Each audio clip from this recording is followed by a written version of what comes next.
우리가 유럽이나 유명한 관광지를 가보면 역사적으로 유서 깊은 왕궁이나 화려한 건물들을 보게 됩니다. 제가 부임하고 얼마 지나지 않았을 때 심재두 선교사님께서 사역하시던 알바니아 방문한 적이 있었습니다. 선교사님의 사역 현장을 돌아보는 중에 알바니아 사람들에게 있어서 역사적으로 매우 중요한 유적지를 방문한 적이 있었습니다. 우리나라로 말씀드리면 독립기념관 정도의 중요한 의미를 지닌 유적지라고 말씀드릴 수 있을 것입니다. 산 꼭대기에 유적지가 있었는데 사방을 감시할 수 있는 망루를 갖추고 있었고, 나라가 어려울 때 백성들이 한마음이 되어서 웨세의 침입을 막아내었고, 알바니아를 지켰던 많은 흔적들을 가지고 있는 유적지였습니다. 한때 그 건물에는 많은 사람들이 살고 있었을 것이고, 그 사람들이 있었기에 웨세의 침입으로부터 나라를 지켜내었다는 것이죠. 그러나 아무리 멋있는 건물이라도 그 건물에 사람이 살지 않고 사람이 그 건물을 관리하지 않으면 불이 나고, 얼마 지나지 않아서 건물은 망가지고 결국 폐허가 되고 만다는 것이죠. 중요한 것은 건물이 아니라 사람이라는 것입니다. 오늘 본문이 이와 유사한 모습을 보여주고 있습니다. 바벨론 침략으로 무너졌던 예루살렘 성이 무려 70년 동안 방치되어 있었습니다. 성문은 떨어져 나갔고, 담장은 허물어졌고, 야생 동물들이 드나드는 폐허가 되어 있었습니다. 70년 만에 포로에서러온 이스라엘 백성들의 헌신으로 예루살렘 성벽 재건 공사가 52일 만에 완성되었고, 예루살렘 성은 외적으로 견고한 모습을 갖추게 되었습니다. 오늘 본문은 예루살렘 성벽 재건이 완성된 상황에서 예루살렘 성 안에서 일어난 일을 보여주면서 사람이 얼마나 중요한지를 깨닫게 해주고 있습니다. 예루살렘 성벽이 52일 만에 완공되었다는 것은 이것은 기적이었습니다. 그러나 느헤미야는 이에 만족하지 않았고, 하나님께서 언약 공동체에 맡겨주신 사명을 꾸준하게 이루어나가는 모습을 보여주고 있습니다. 그런 과정에서 넘어야 될 산맥이 얼마나 많았겠습니까? 많은 장애물들과 우여곡절이 있었지만 느헤미야는 하나님의 일을 결국 이루어내었습니다. 그 느헤미야가 했던 그 일의 궁극적인 내용은 성전을 완성하는 것이었죠. 하나님이 성전을 다시 세워가는 그 중요한 사역에 느헤미야가 주도적으로 쓰임을 받았다는 거죠. 자, 여기서 우리는 이런 질문을 하게 됩니다. 하나님은 어떤 사람을 세우실까? 여러분, 하나님은 어떤 사람을 세우실 것 같습니까? 첫째, 온 마음을 다해서 하나님을 사랑하는 사람을 세워주십니다. 1절 한번 보세요. 성벽이 건축됨에 문짝을 달고 문지기와 노래하는 자들과 레위 사람들을 세운 후에 야생 동물들이 드나들 정도로 70년 동안 방치되어 있던 예루살렘 성벽이 불과 52일 만에 완공되었습니다. 아주 짧은 기간에 성벽이 재건되었을 때 그 성벽 재건을 방해하던 이방인들, 사마리아 사람들이 놀랐고, 심지어는 이스라엘 백성들조차도 놀랐습니다. 왜냐하면 분명히 불가능한 일로 보였는데 이루어졌기 때문이죠. 왜 그렇게 가능했을까요? 하나님의 손이 함께 하셨다는 것이죠. 그러나 느헤미야는 이에 만족하지 않았습니다. 계속해서 사람들을 세워 나갔습니다. 느헤미야가 가장 먼저 누구를 세웠을까요? 1절 어떻게 말씀했죠? 문지기, 노래하는 자들, 레위 사람들을 세웠습니다. 자, 문지기를 한번 보겠습니다. 여러분, 문지기는 어떤 사람들이었습니까? 문지기는 성 안의 백성들의 생명을 책임지고 성전을 지키는 자들이 문지기였습니다. 역대상 9장 26절 27절 이는 문지기의 우두머리 된 레위 사람 넷이 중요한 직분을 맡아 하나님의 성전 모든 방과 곳간을 지켰습니다. 그들은 하나님의 성전을 맡은 직분이 있으므로 성전 주위에서 밤을 지내며 아침마다 문을 여는 책임이 그들에게 있었더라. 성전 문지기의 칼은 두 가지였습니다. 첫째, 성전을 지키는 일과 성전 문을 여는 일이었습니다. 먼저 첫 번째로 그들이 성전 문을 지킴으로 11조, 제사에 쓸 성물들 그리고 하나님의 보물이 약탈당하지 않도록 밤낮으로 지켰습니다.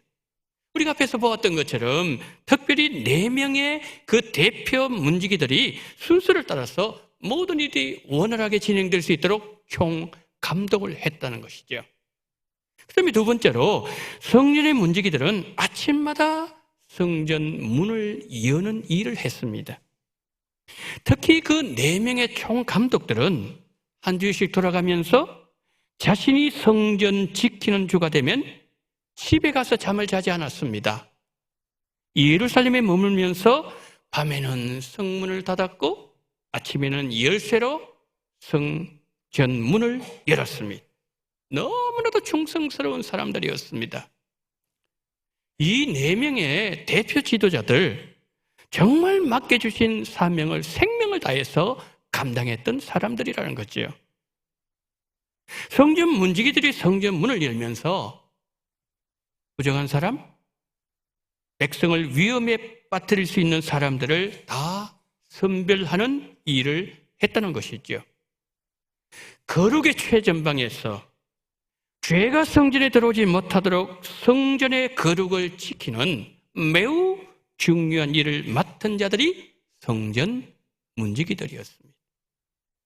느헤미야가 많은 사람들을 이제 세우려고 할 때에 가장 먼저 성전 문지기를 세움으로 언약 공동체의 거룩을 지켜내기를 원했던 것이죠. 느헤미야 11장을 보면 성벽 재건 공사 후에 예루살렘 성 안에 총 284명의 레위인들이 거주하고 있었는데 그 중에서 172명이 성전 문지기 역할을 했다고 기록하고 있습니다. 여러분, 성전 문지기 역할을 감당해야 된다면 백성들이 해야 될 일이 아니겠습니까? 그런데 느헤미야는 레위인들에게 그것을 맡겼다는 거지요. 레위인들의 역할이 뭐지요? 제사를 주관합니다. 하나님의 말씀을 가르치는 일을 하는 자들이 레위인들인데 레위인들에게 일반 백성도 아니고 성전 문지기 역할을 맡겼다는 것은 어떤 의미일까요? 예루살렘 성은 단순한 하나의 도시가 아니라 하나님을 예배하는 예배 공동체 역할이 중심이 되도록 하기 위해서 예배 삶을 최우선순위에 두기 위해서 레위인들을 성을 지키는 문지기로 세웠다는 것이죠. 그리고 나서 자신을 도와서 일을 감당할 자신의 척건 두 사람을 세우게 됩니다. 2절 한번 보실까요? 내 아우 하나니와 영문에 관한 하나냐가 함께 예루살렘을 다스리게 하였는데 하나냐는 충성스러운 사람이요 하나님을 경외함이 무리 중에서 뛰어난 자라. 자, 저기 두 사람이 나오는데 첫 번째 하나니가 나오고 두 번째 하나냐가 나옵니다. 하나니를 첫 번째 어떻게 얘기하고 있죠? 저기 말씀 보니까 내 아우 하나니라고 말씀했습니다. 동생이라는 거지요. 그런데 하나니가 느헤미야서에서 처음 등장하는 곳이 느헤미야 1장 2절 3절입니다. 보시면은 내 형제들 가운데 하나인 하나니가 두 사람과 함께 유다에서 내게 이르렀기로 유다와 예루살렘 사람들의 형편을 물은즉 예루살렘 성은 허물어지고 성문들은 불탔다 하는지라. 자, 하나니가 너희의 동생 하나니가 직선거리는 900km예요.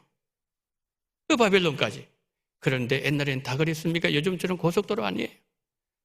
터널 뚫지 못합니다. 다 넘어서 가고 돌아서 가고 1500km입니다. 그 1500km가 넘는 길을 단숨에 예루살렘 성의 형편을 달려가서 전달할 만큼 그는 충성된 사람이었습니다. 두 번째 사람 누구예요? 하나냐입니다. 하나냐 어떻게 말씀하고 있죠?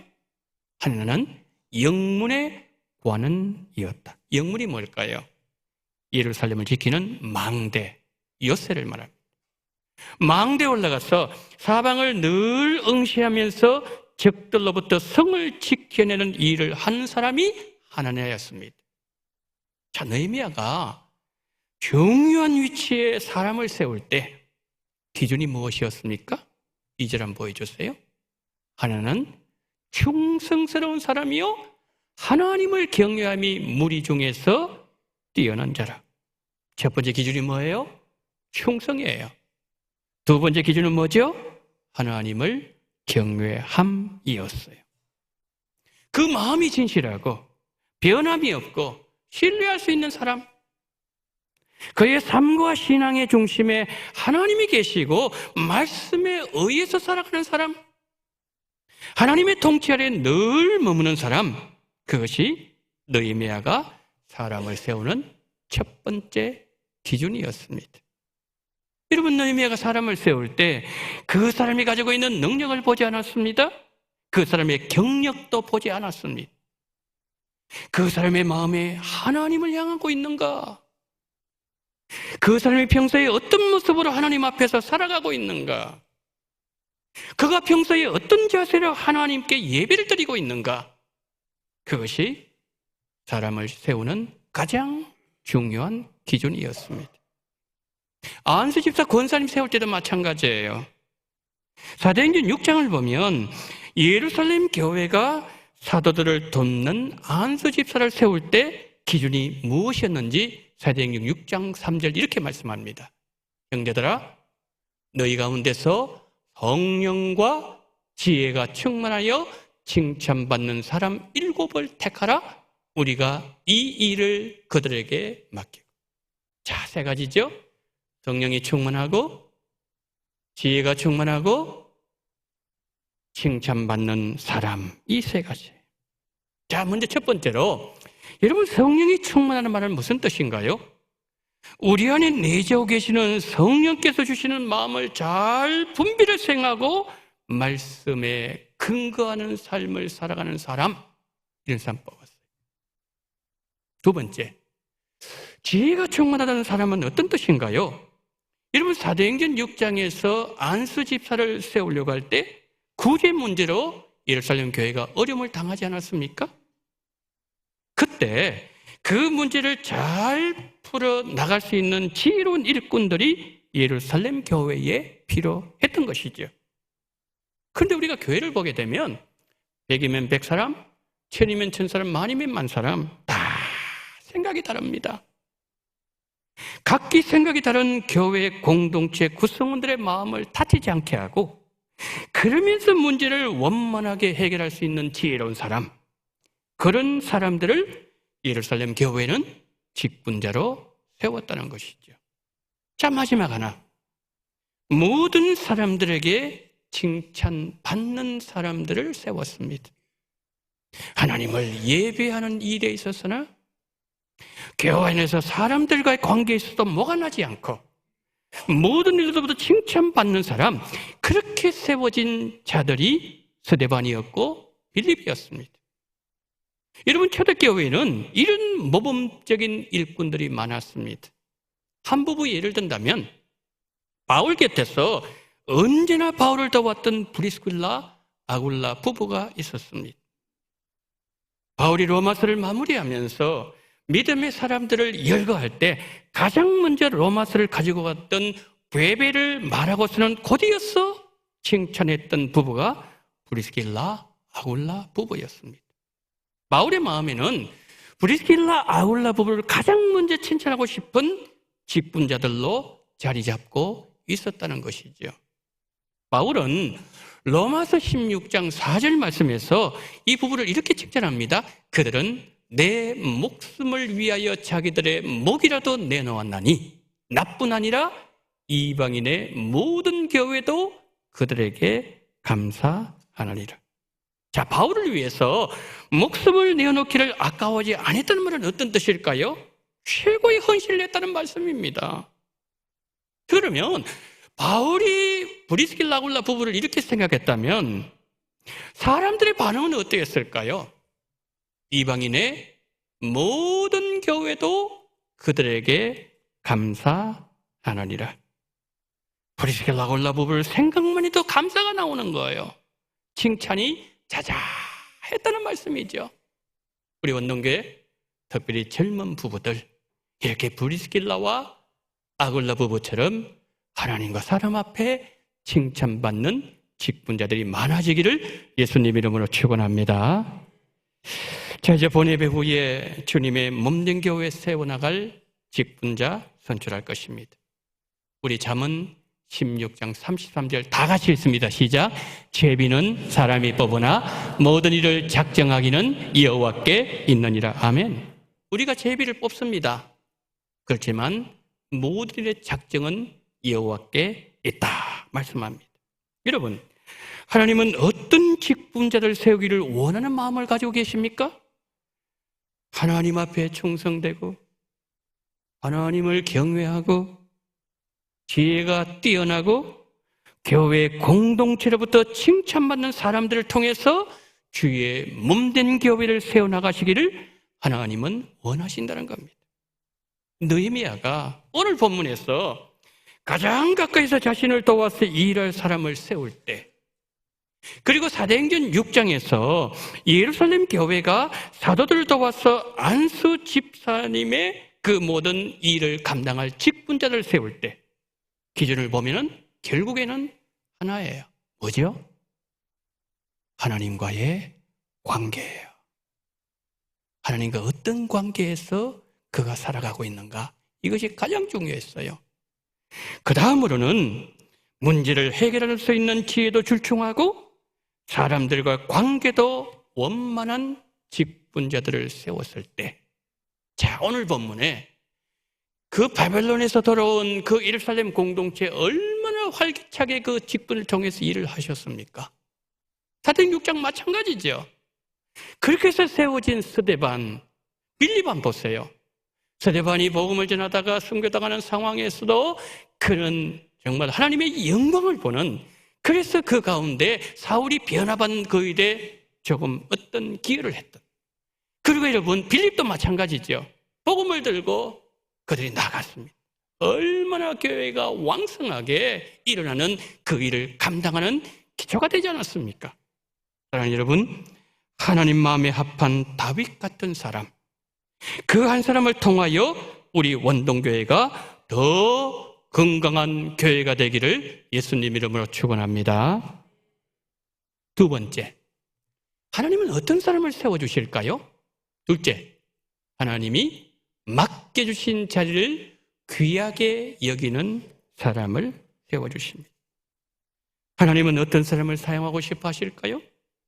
하나님께서 맡겨주신 일과 자리를 귀하게 여기면서 최선을 다하는 사람을 사용하십니다. 3절 전반반 보세요. 내가 그들에게 이르기를 해가 높이 뜨기 전에는 예루살렘 성문을 열지 말고 아직 파수할 때에 곧 문을 닫고 빗장을 지르며. 자, 저기에 노란색, 해가 높이 뜨기 전에는 예루살렘 성문을 열지 말라고 얘기했습니다. 저 말씀은 해가 떠올라서 중천에 떠올라서 뜨거워질 때까지 그런 뜻이에요. 고대 근동 지역의 성문들은 해가 뜰 때 열렸는데 왜 느헤미야는 그때 해가 중천에 뜰 때까지 열지 말라고 했을까요? 성 안의 사람들이 준비되어 있지 않을 때 적들이 기습 공격을 할 수 있기 때문에 문제기는 항상 경계를 늦추지 마라. 이 시점이에요. 근데 3절 하반절에서는 예루살렘 주민들에게도 주는 지침도 있었습니다. 또 예루살렘 주민이 각각 자기가 지키는 곳에서 파수하되 자기 집 맞은편을 지키게 하라 하였으니, 자, 저기 보시면은 지키는 곳, 지키게 하라, 이 단어는 같은 동사에서 나온 단어입니다. 저 지킨다는 단어가 성경에서 가장 많이 등장하는 것은 에덴 동산이었습니다. 창세기 2장 15절, 여호와 하나님이 그 사람을 이끌어 에덴 동산에 두어 그것을 경작하며 지키게 하고, 에덴 동산을 만드신 하나님께서 아담에게 두 가지를 명령하셨습니다. 에덴 동산을 경작하는 일과 에덴 동산을 지키는 일이었습니다. 그런데 여기서 이 지킨다, 이 단어는 울타리를 친다, 보호한다 라는 뜻입니다. 성경에서 이 단어는 종교적인 불경스러움으로부터 지킬 때 주로 사용되었습니다. 한 가지를 들면 민수기 3장에서 레위인들이 외부 침입자들로부터 성막을 보호하는 임무를 말할 때 이 단어를 사용했습니다. 그러니까 아담은 죄가 에덴 동산에 침범하지 못하도록 울타리를 치는 일을 해야 했습니다. 하나님은 하나님의 집을 거룩하게 지키는 일을 매우 중요하게 여기십니다. 에덴 동산을 지킬 때 사용됐던 단어가 오늘 본문에서 사용되고 있다는 것은 어떤 의미일까요? 본문은 성전도 죄가 침투하지 못하도록 거룩하게 지켜 나가야 한다는 것이죠. 역대상 9장 17절을 보면은 성전 문지기들의 이름을 열거하고 있습니다. 문지기는 사람 이름입니다. 살룸과 악굽과 달몬과 아히만과 그의 형제들이니 살룸은 그 두목이라. 자, 여기서 두목이란 말은 지도자라는 말입니다. 살룸은 왕의 문을 지키는 총괄 문지기였습니다. 그러니까 어떤 문보다도 왕이 들어가는 그 문, 매우 중요한, 아니 가장 중요한 일을 감당하고 있는 총감독자가 누구라고요? 살룸이었습니다. 그런데 살룸이 누구예요? 고라의 정손이었습니다. 레위의 후손이었습니다. 여러분, 고라가 누구죠? 민수기 16장에서 고라가 모세를 대적함으로 멸망당한 인물 고라였습니다. 그러나 고라의 아들들은 아버지를 따르지 않았습니다. 고라는 거룩하지 못했지만 고라의 아들들은 거룩을 지켰습니다. 맡겨주신 자리를 끝까지 지켜냈다는 거죠. 대를 이어서 하나님 세우신 자리를 묵묵히 지켰더니 3대가 내려갔을 때 고라의 후손 중에 성전의 왕의 문을 지키는 총괄 지도자가 되었다고 성경은 말씀하고 있습니다. 고라의 후손들이 성전 문지기로 죄가 성전에 들어오지 못하도록 성전을 거룩하게 지켜내었을 때 하나님은 그 자손들에게 큰 복을 주셨다는 말씀이죠. 이런 아름다운 모습은 성전 문지기만 그런 것이 아닐 것입니다. 하나님은 우리 각자에게 교회에서 직분을 맡겨주셨습니다. 우리는 교회에서 각기 다른 일들을 하고 있습니다. 그리고 하나님은 우리에게 또 다른 직분을 맡겨주실 것입니다. 하나님께서 우리에게 어떤 직분을 맡겨주시든지 내가 서 있는 자리에서 묵묵히, 그리고 하나님의 거룩으로 원동 공동체를 최선을 다해서 지킬 때 하나님의 은혜와 복이 성도님들의 가문의 대를 거듭할수록 계속해서 내려갈 것이고 후손들이 하나님의 복을 누리게 될 것입니다. 나에게 맡겨주신 일을 책임성 있게 그리고 충성스럽게 감당하는 그 사람을 통하여 하나님은 몸된 원동교회를 세워나가실 것이고 원동교회를 죄악으로부터 지켜주실 것입니다. 3절 하반절은 백성들이 지켜야 될 자리는 자기 집 맞은편이라고 말씀하고 있습니다. 내 가족이 살고 있는 자리를 내가 지키니까 어떻게 됩니까? 마음이 더 가죠. 더 세밀하게 살필 것이죠. 더 무거운 책임감이 느껴진 자리가 바로 자기 집 맞은편이라는 거죠. 바로 그런 자세로 하나님 맡겨주신 일을 감당하라. 그 말씀이죠. 이어서 4절은 계속 말씀하죠. 그 성읍은 광대하고 그 주민은 적으며 가옥은 미처 건축하지 못하였음이니라. 자, 경계할 땅을 넓은데 지켜야 될 사람은 적습니다. 각자에게 맡겨주신 자리를 힘써 지키는 것은 개인적인 문제가 아니라 함께 감당해야 될 공동체의 자리였다는 말씀입니다. 다시 말하면 혼자서는 감당할 수 없는 일이기에 공동체의 모든 구성원들이 연대 책임감을 가지고 짐을 나누어서 질 때 현실의 어떤 힘든 상황도 이길 수 있는 힘을 주신다는 것을 성경은 말씀하고 있는 것이죠. 우리 모두가 원동 공동체를 사랑하는 마음으로 하나님 나에게 맡겨주신 자리를 지켜나갈 때 나의 지킴이 누군가의 마음을 붙잡아주고 있고 누군가의 믿음을 지키고 있는 자리가 된다는 것이죠. 우리 원동교회는 예수 그리스도를 머리로 연결되어 있고 유기적으로 움직이는 살아있는 하나님의 공동체입니다. 올해는 교회 설립 80주년이라는 아주 뜻깊은 해입니다. 이렇게 뜻깊고도 중요한 해에 하나님은 우리에게 직분자를 세우시기를 원하십니다. 우리 원동교회 믿음의 직분자들 많이 세워지고 세워진 직분자를 통해서 우리 교회가 더 건강하고 더 은혜와 감사가 충만해지고 부흥의 물길이 거대한 파도가 되어서 교회 주변과 서울도성과 이민족과 열방을 주께로 돌아오게 하는 일에 아름답게 쓰임받으시는 모든 직분자들 다 되시기를 예수님 이름으로 축원합니다. 아멘.